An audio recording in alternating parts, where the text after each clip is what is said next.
ఈ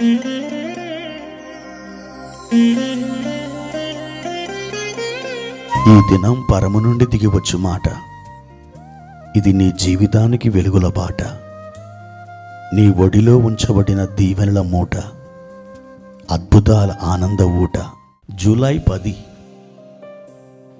సంవత్సరమంతా మీరు బైబిల్ చదివి ముగించడానికి ఈరోజు మీరు చదవలసిన లేఖన భాగము ఉదయం యోబు గ్రంథం 41 మరియు 42 అధ్యాయములు, సాయంత్రం అపోస్తుల కార్యములు 16వ అధ్యాయము 22 నుండి 40వ వచనం వరకు.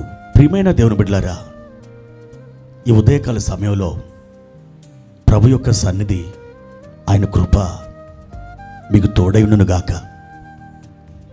2 చేతులు చాపి ఆయన మీ తట్టు చూస్తున్న ఆ దర్శనాన్ని ఒకసారి మీ ఆత్మలో మీరు దర్శించండి. మీరు ఆయనకు ప్రియమైనటువంటి వారు.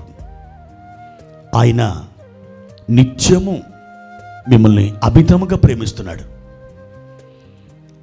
ఎంత ప్రేమతో నన్ను ప్రేమిస్తున్నావు ప్రభువా అని మీరు అడిగితే, మీరు ఆయన యొక్క స్వరాన్ని వినగలిగితే, ఆయన నా ప్రాణం నాలో నుండి పోవునంత వరకు నేను మిమ్మల్ని ప్రేమిస్తున్నాను అని ఆయన చెప్పడం మీరు వినగలుగుతారు. ప్రియ దేవుని బిడ్డ, నిజంగా యేసు ప్రభువారు తన సిలువలో ప్రాణం పెట్టి తన రక్తాన్ని కార్చి, తండ్రి నీ చేతికి నా ఆత్మను అప్పగించుకొనుచున్నాను అని బిగ్గరగా పలికి తల వంచి తన ప్రాణం విడిచాడు. దేనికోసం? ఎవరి కోసం ఈ కార్యాన్ని ఆయన శిలువ మీద జరిగించాడు? కేవలం నీ కొరకు మాత్రమే. దేవుని బిడ్డ, నీ కొరకు ప్రాణాన్నే ఆ శిలువ మీద దారపోసిన దేవుడు నిన్ను ఆదరించలేడా? నిన్ను బలపరచలేడా? నీ కన్నీలని ఆయన తుడచలేడా? నిన్ను ఆయన ఎత్తుకోలేడా? తప్పకుండా ఈ కార్యములన్నీ ఆయన చేస్తాడు, చేస్తూనే ఉన్నాడు. భయపడక ప్రభునందు నిరీక్షణ కలిగి మీ విశ్వాస యాత్రలో మీరు ముందుకే సాగి వెళ్ళండి. ఈ దినం ప్రభువారు మనకిచ్చిన వాక్య భాగాన్ని చదువుకుందాం. కీర్తన 68:19 వచనం. ప్రభు స్తుతినందునుగాక, అనుదినం ఆయన మా భారము భరించుచున్నాడు. దేవుడే మాకు రక్షణకర్త అయ్యున్నాడు. ప్రియమైన దేవుని బిడ్డారా, పూర్వకాలంలో అనేక మంది బాటసారులు తమ తలల మీద, భుజాల మీద చాలా మూటలను లేదా బరువులను ఎత్తుకొని వస్తూ ఉండేవారు. ఆ బరువులు వీరిని చాలా కృంగదీస్తూ ఉండేటివి. అయితే ఆ మార్గంలో కొన్ని రాతి స్తంభాలు అనేటివి ఉండేటివి. అవి మనిషి యొక్క భుజాలంత ఎత్తుగా ఉండేటివి. ఎవరికైనా బరువు గనక కలిగితే వారు వెంటనే ఆ స్తంభాల మీద ఈ మూటలు దించేసి వారు ప్రక్కనున్నటువంటి ఆ సత్రములో కానీ, ఆ చెట్ల కింద కానీ, ఆ నీడలో వారు విశ్రాంతి తీసుకొని ఆ తర్వాత తమ బరువుల్ని అవలీలగా సునాయాసంగా ఎత్తుకొని మరలా వారి ఇంటి దారి పట్టేవారు. ఈ విధంగా వారి వేదనను, వారి బాధను ఈ రాతి స్తంభాలు తీర్చుచూ ఉండేటివి. అయితే ఈరోజు ప్రభువారు మీతో చెప్తున్న మాట్లాడి తెలుసా? ఆ రాతి స్తంభం కంటే నేను గొప్పవాడను. నీవు ఏ భారములు నీ జీవితంలో కలిగి మోస్తూ ఉన్నావో నా బిడ్డ, నేనే ఆ భారాలని ఎత్తుకొని నీ పక్షంగా మోస్తానంటున్నాడు.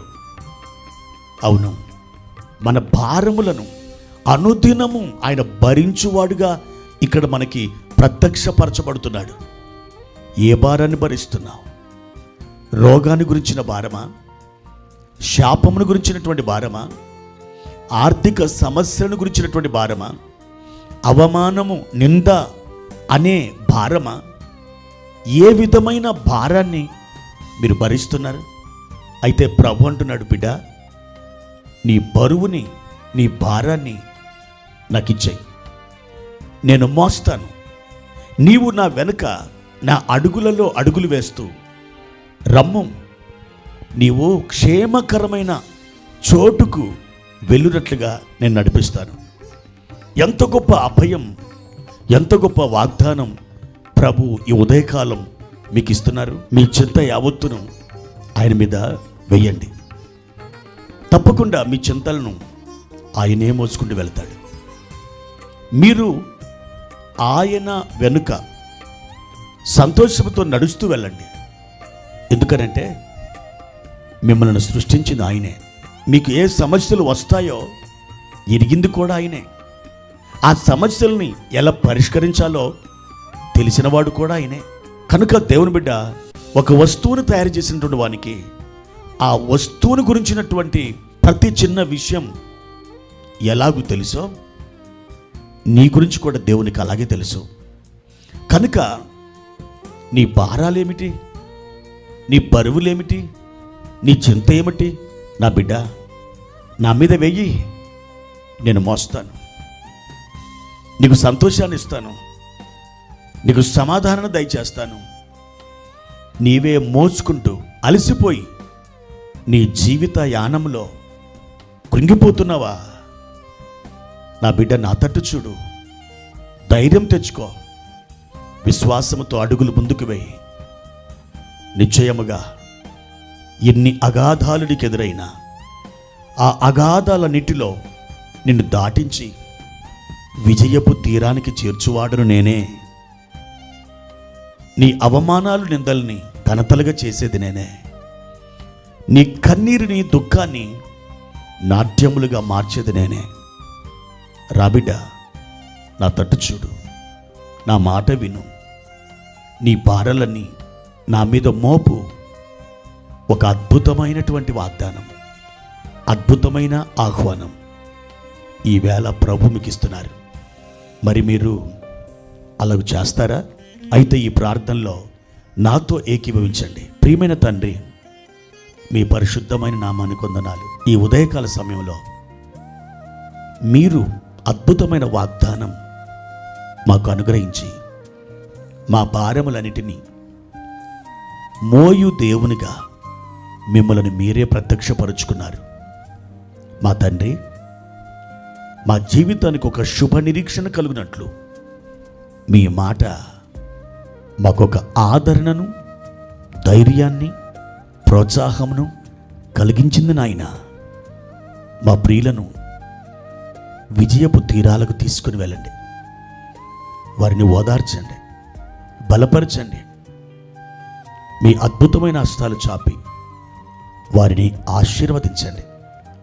యేసు నామమున ఈ ప్రార్థన అడిగి వేడుకుంటున్నాము తండ్రి. ఆమెన్.